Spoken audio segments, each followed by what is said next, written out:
G'uzg'un tumanida yangi ochilgan bo'lim bo'lib, 25-yil yanvar oyidan boshlab ishni boshladik. 5 ta o'ringa mo'ljallangan innovatsion texnologiya bilan jihozlangan bo'lim.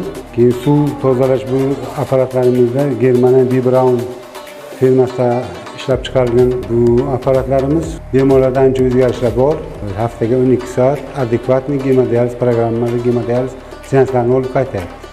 Jangor Sabuyev o'sha tashabbuslar bilan yana qo'shimcha yangi ish joylari yaratilish niyatlari bor. Yangi apparaturalar olish imkoniyat darajasiga ega bo'limimiz va shunga nisbatan yosh mutaxassislarni jalb qilib, kelajakda yaxshi bir natijalar ko'rsatishimizga nafaqat G'uzg'un tumani, qo'shni tumanlar aholisiga ham bemalol bekam ko'z xizmat ko'rsatish imkoniyatiga ega bo'ladigan bo'lim deb hisoblayman.